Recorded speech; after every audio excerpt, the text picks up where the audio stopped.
जिन मंदिरों में आप अपनी मेहनत की कमाई लुटा रहे थे, आज कोरोना जैसी महामारी के वक्त तो मंदिरों ने अपने दरवाजे बंद कर लिए हैं। मंदिरों में बैठे ब्राह्मण मंदिरों के खजाने पर कुंडली मारकर बैठे हैं। देश में इतनी बड़ी आपदा आई है, करोड़ों लोग घरों में कैद है। देश में मेडिकल उपकरण की भारी कमी है। देश आर्थिक तंगी से गुजर रहा है, लेकिन देश के मंदिरों ने एक पैसा भी दान नहीं किया। इन मंदिरों में बैठे ब्राह्मणवादी अरबों खरबों के चढ़ावे पर आसन लगाए बैठे हैं। ट्विटर पर हैशटैग मंदिर में दान देना बंद करो ट्रेंड चल रहा है। लोग कह रहे हैं कि जब मुसीबत के वक्त ही ना ही भगवान काम आ रहे हैं, ना ही उनके मंदिरों का चढ़ावा, तो फिर वो जा कहां रहा है। आइए आपको बताते हैं भारत के मंदिरों के पास कितना पैसा है। देश के अमीरों की बात आती है तो अक्सर अंबानी, टाटा और बिड़ला का नाम आता है।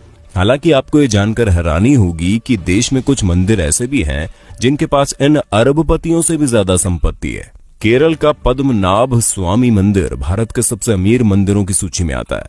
यहाँ हर साल करीब 500 करोड़ रुपए का चढ़ावा आता है। 2016 में इस मंदिर की टोटल वेल्थ $22.3 बिलियन यानी कि करीब 1.47 लाख करोड़ रुपए आंकी गई। आंध्र प्रदेश के तिरुपति बालाजी मंदिर की टोटल वेल्थ 52,000 करोड़ रुपए है। मंदिर हर साल करीब 600 करोड़ रुपए की कमाई करता है। शिरडी साईं बाबा का टेम्पल देश के सबसे फेमस मंदिरों में से एक है। साल 2018-19 में लोगों ने यहाँ 679 करोड़ रुपए दान कर दिए। शिरडी मंदिर की कुल संपत्ति 2200 करोड़ से ज्यादा है। जम्मू के वैष्णो देवी मंदिर में सालाना 500 करोड़ से ज्यादा डोनेशन आता है। मंदिर के पास 1200 किलो से ज्यादा तो सोना ही है। वहीं मुंबई के सिद्धि विनायक मंदिर की सालाना कमाई 125 करोड़ से ज्यादा है। भारत में कुल 6,38,000 गांव है, 5,000 कस्बे और 400 बड़े शहर है। अमूमन हर गांव में मंदिर होता है। शहरों में तो देवी देवताओं के अलग अलग मंदिर होते हैं। इस हिसाब से भारत में 6 लाख से ज्यादा मंदिर है।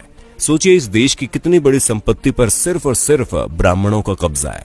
पुरी के जगन्नाथ मंदिर, वाराणसी के काशी विश्वनाथ मंदिर, गुजरात के सोमनाथ मंदिर और मदुरई के मीनाक्षी मंदिर जैसे धार्मिक स्थलों पर खजाने भरे पड़े हैं, लेकिन मंदिरों में बैठे पंडित देश की भलाई के लिए एक पैसा तक दान नहीं करते। भगवान के नाम पर आपकी जेब खाली की जाती है और फिर ये लोग उसे हजम कर जाते हैं। जरा सोचिए, अगर ये मंदिर अपनी संपत्ति दान कर दे तो एक दिन में भारत की गरीबी दूर हो जाए, लेकिन ये ऐसा नहीं करते। धर्म के नाम पर लोगों को मूर्ख बनाकर ब्राह्मणवादी मौज काट रहे हैं। इसलिए अगली बार जब आप अपने बटुए से कोई नोट निकालें तो सोचिएगा जरूर कि आपके खून पसीने की कमाई पर कौन ऐश कर रहा है।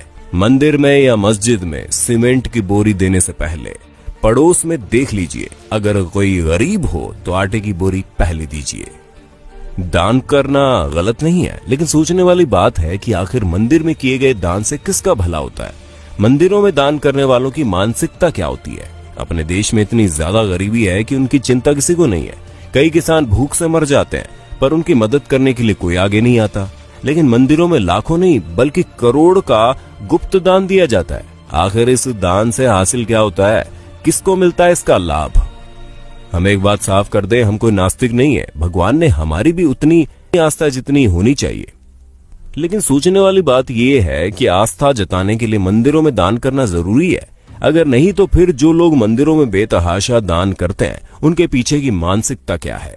क्या उनको भगवान से किसी बात का डर रहता है? क्या ऐसे लोगों को जो कि काले धंधे करते हैं, उनके मन में बात रहती है कि वो भगवान के मंदिर में कुछ दान करके अपने पाप से बच जाएंगे? हमें तो लगता है ऐसी ही किसी मानसिकता के वशीभूत होकर ये लोग लाखों रुपए दान करते हैं। लेकिन इनके दान से किसका भला होता है? हमारे देश के बड़े बड़े मंदिरों की हालत क्या है, किसी से छुपी नहीं है। लाखों दान करने वालों के साथ वीआईपी और वीवीआईपी के लिए तो इन मंदिरों के द्वार मिनटों में खुल जाते हैं। इनको भगवान के दर्शन भी इनके मन मुताबिक समय पर हो जाते हैं। लेकिन आम आदमी को घंटों लाइन में लगे रहने के बाद भी कई बार भगवान के दर्शन नहीं होते। कभी कभी लगता है कि भगवान भी अमीरों के हो गए हैं, खासकर बड़े मंदिरों में विराजने वाले भगवान। शिरडी के साईं बाबा के दरबार के बारे में कहा जाता है कि वहां पर सभी को समान रूप से देखा जाता है। लेकिन हमारे एक मित्र ने बताया कि जब वो शिरडी गए थे तो वीआईपी पास से गए थे और उनको दर्शन करने में कम समय लगा। यानी वहां भी बड़े छोटे का भेद है। संभवतः अपने देश में ऐसा कोई मंदिर है ही नहीं जहां पर छोटे बड़े का भेद ना हो। किसी वीआईपी या फिर अमीर को हमेशा लाइन में लगने से परहेज रहता है। वे भला किसी गरीब के साथ लाइन में खड़े कैसे हो सकते हैं? लाखों का दान करने वालों को क्या अपने देश की गरीबी नजर नहीं आती?